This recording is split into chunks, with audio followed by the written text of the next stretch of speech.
हमारे साथ supreme court advocate जो कि यहाँ पर आए हुए हैं, उनसे बात करते हैं कि आखिरकार वो किस तरीके से देखते हैं को।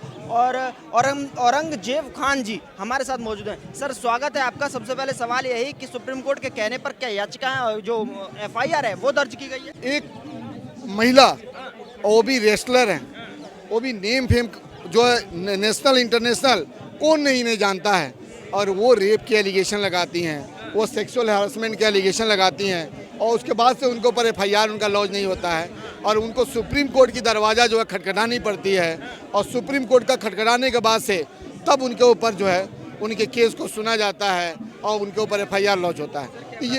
तो ये कितनी बड़ी अफसोस की बात है, कितनी अफसोस की बात है कि सुप्रीम कोर्ट के इंटरवेन के बाद जो एफआईआर लॉन्च होता है, और वो भी कल तक कुछ भी नहीं हुआ था, वो रात में जाके एफआईआर एक लॉन्च होता है और एक आज लॉन्च होता है, और एफआईआर लॉन्च होने के बाद भी अभी तक उसकी अरेस्टिंग नहीं होती है, अभी तक उसका बर्खास्तगी नहीं होता है। अभी हमारे देश के पीएम साहब एक बार भी इस पर नहीं बोलते हैं, और जिस स्टेट से आते हैं उत्तर प्रदेश से, उस स्टेट का सीएम साहब जो है हमारे देश में ही नहीं पूरी दुनिया का एक ही सीएम है, वो सीएम योगी आदित्यनाथ जी हैं। एक प्रभुत्वशाली, एक मजबूत, एक ईमानदार, वैसा ईमानदार पूरी दुनिया में यूपी के हैं ना आप, हरियाणा में कहाँ? आप सुनो ना, बता रहे हैं ब्रिजभूषण सिंह कहाँ के हैं, कहाँ के हैं?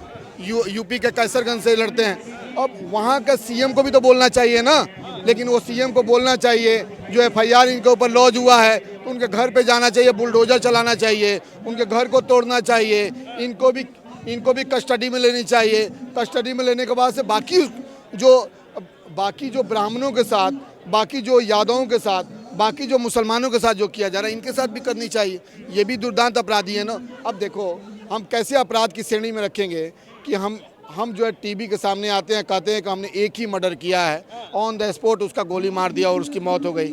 अब इससे बड़ा अपराध क्या हो सकता है? आप तो एक अपराध यही है, दूसरा अपराध उन्होंने ये भी कहा कि हमने किसी का मर्डर किया, और उसके बाद भी उनकी अरेस्टिंग नहीं होती है, उनकी बर्खास्तगी नहीं हो सकती है।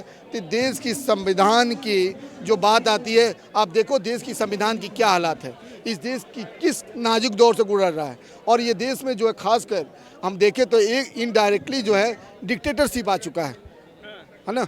तो अब इस देश के युवाओं लेकिन सर यहाँ पर जो है राजनीति, क्या आपको नहीं लग रही राजनीति हो रही है? प्रियंका गांधी से लेकर जो है जो जयंत से लेकर चाहे राकेश टिकैत हो, चाहे वो जो है पप्पू यादव हो, एक एक कर सभी बड़े राजनीतिक दल यहाँ पहुँच रहे हैं। ब्रजभूषण शरण कह रहे हैं कि इसमें राजनीति हो रही है, इस्तीफा मांगना था तो इस्तीफा मांग लेते। आप ही बताओ, आप यहाँ पे आए हो, आप यहाँ पे क्यों आए हो?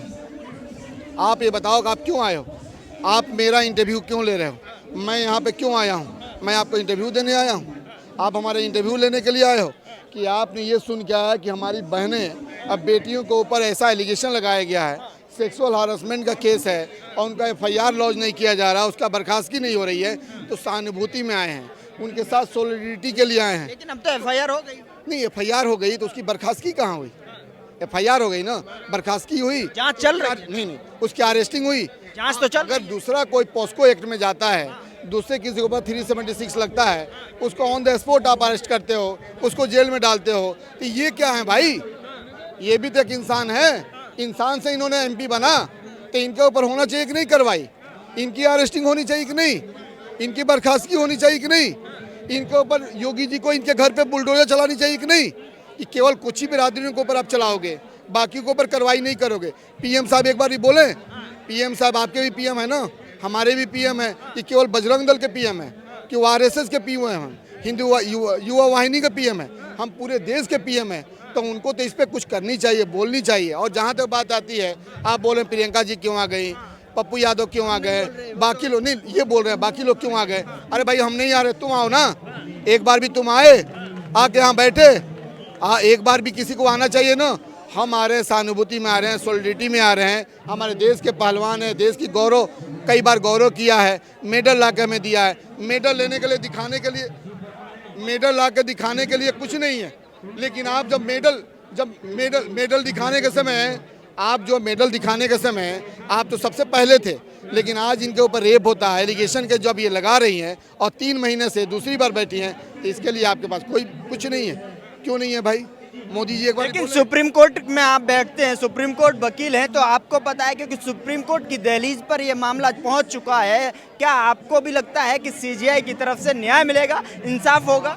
ये देश के लिए बड़ी खुशी की बात है कि अगर देश की जो 4 पिलर है, ये देश की जो 4 पिलर है उसमें से एक ही पिलर है जो जिंदा है, और उस पिलर पे इसीलिए वो जिंदा है कि कुछ जो है देश में जो जज हैं और कुछ न्याय व्यवस्था उनके दूर जो है अभी है, अगर चंचूर नहीं होते तो इस पे कहना थोड़ा सा हमें जो है जल्दबाजी होता। लेकिन मैं कहूँगा कि चंचूर साहब हैं तो इसमें न्याय मिलेगी और त्वरित न्याय मिलेगी, और उन्हीं को ऐसे जो FIR लॉन्च हुआ है वो हो पाया, नहीं तो ये मोदी गवर्नमेंट कभी FIR नहीं करती।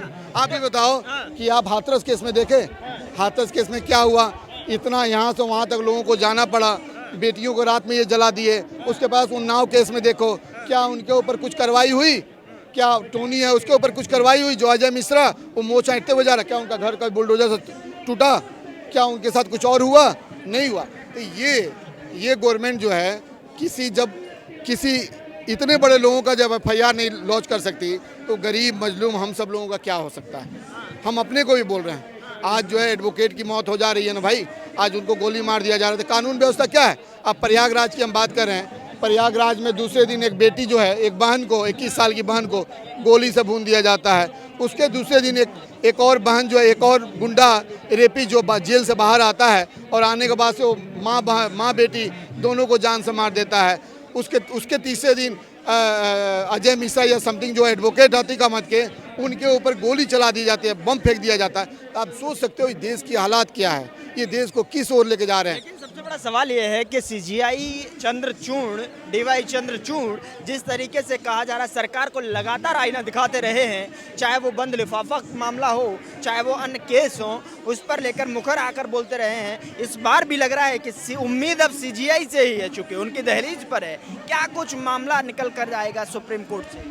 देखिए, आखिरी अगर कोई कड़ी है और चारों पिलर में से अगर कोई पिलर अगर जिंदा है तो वो एक न्याय, और न्याय में भी वो भी चंचूड़ साहब जब तक हैं तब तक हम उम्मीद लगा सकते हैं कि देश में न्याय मिलता रहेगा और मिलेगा।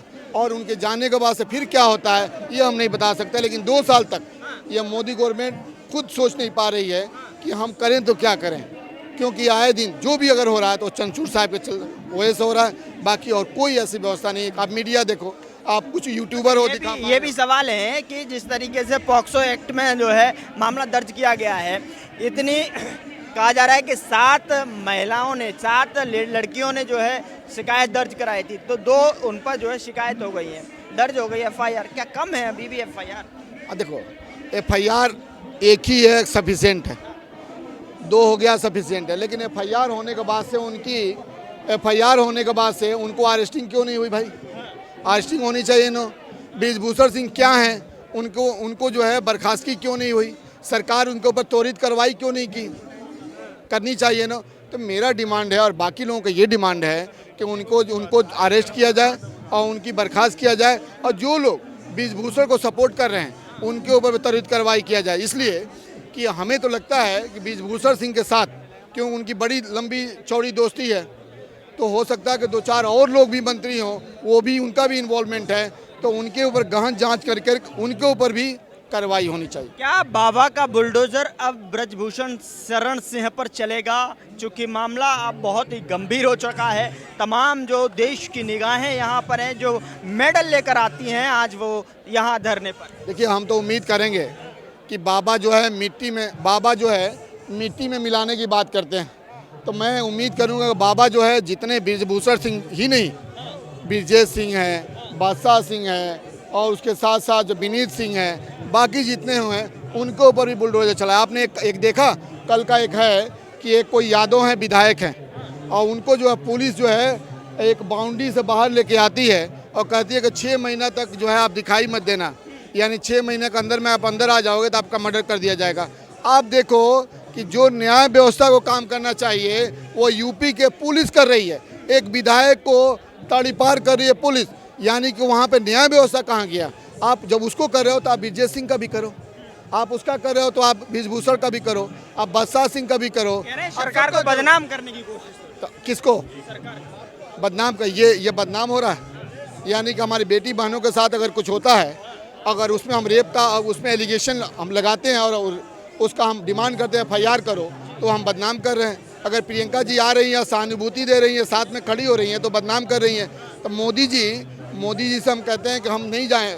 मेरा कर्तव्य है कि हम एक नागरिक होने को होते हम इनके सपोर्ट में आए, लेकिन मोदी जी आपसे कह रहे हैं कि आप आएँ और एक बार बोलें कि आप जो उठ जाओ, उन्हें हम बर्खास्त करते हैं, उनको हम जेल में डालते हैं। और योगी जी बोलें कि वो हमारे प्रदेश के हैं, हम उनका घर तोड़ते हैं और आप सभी उठ जाओ, हम अभी उठ जाएंगे, अभी उठ जाएंगे। तो कार्रवाई तो हो। तो आगामी आखिरी सवाल मेरा ये है, आगामी जो है इस जो FIR दर्ज होने के बाद में कौन कौन सी जो है अब जो है सुप्रीम कोर्ट में सुनवाई के दौरान क्या कुछ देखने को मिल सकता है, क्या न्याय मिलेगा? देखिए, न्याय नहीं मिलता तो इनके ऊपर FIR होता। आप जो है जब तक चंचूड़ हैं, मैं चंचूड़ साहब को सलाम करता हूं कि जब तक चंचूड़ साहब हैं न्याय मिलेगा और त्वरित न्याय होगा। और आप देखो, सबसे बड़ी बात है पुलवामा, आप देखो सतपाल मलिक का है, सतपाल मलिक उधर इनके ऊपर ओपन करना स्टार्ट करते हैं और ये लगातार भटकाने के लिए अतीक अहमद का मर्डर कराते हैं, उसके बाद से कुछ और काम करते हैं। तो जनता अब समझ भटकाने की कोशिश कर, लेकिन जनता अब समझ चुकी है। इनके ऊपर FIR हुआ है, इनको जब तक अरेस्टिंग नहीं होगी तब तक इसी तरह का धरना होगा। और हम सब एडवोकेट जो है और भी समूह में आएंगे और इसमें सपोर्ट करेंगे जब तक इनकी अरेस्टिंग नहीं होती और जब तक इनका बर्खास्तगी नहीं होता है। और साथ साथ इनके घर पे भी मैं कहूँगा योगी जी को कि वाकई में आप मिट्टी में मिलाना चाहते हो और दिखाना चाहते हो आप सबका CM हो, तो आप बुलडोजर चलाओ, बाबा बुलडोजर चलाओ, इन्हें भी मिट्टी मिलाओ। नहीं तो ये प्रदेश का, देश की क्या हालत है, देश और विदेश में क्या हमारी बदनामी हो रही है। भैया बचाओ हमें। और युवाओं से मैं बोलूँगा कि सतपाल मलिक जो बोला है उस पर आप विचार करो। अगर आप नहीं करोगे तो आने वाली आपकी जनरेशन को करनी पड़ेगी। ये आपका देश है, आप देशभक्त बनो। आप बजरंग दल और RSS और हिंदू वाहिनी के आप भक्त ना बनो, देशभक्त बनोगे तभी देश चलेगा। जय हिंद। तो ये थे सुप्रीम कोर्ट के वकील जो कि साफ तौर पर कह रहे हैं कि हम और भी ज़्यादा की संख्या में यहाँ पर आएंगे, लेकिन न्याय जब तक नहीं मिलेगा, यानी ब्रजभूषण शरण सिंह सलाखों के पीछे नहीं होगा, तब तक हम यहाँ पर समर्थन देते रहेंगे। और DY चंद्रचूड़ से भी अब भरोसा लग गया है कि अब न्याय इंसाफ मिलेगा। लेकिन सबसे बड़ा सवाल यही है कि क्या बाबा का बुलडोजर अब ब्रजभूषण शरण सिंह के घर पर चलेगा? क्या बाबा मिट्टी में मिलाने की बात करते हैं? क्या अब ब्रजभूषण शरण सिंह पर कोई कार्रवाई देखने को मिलेगी? यह बड़ा सवाल है और ये गुहार सुप्रीम कोर्ट के वकीलों की यहाँ पर दिखाई दे रही है। फिलहाल इस रिपोर्ट में इतना ही। नमस्कार।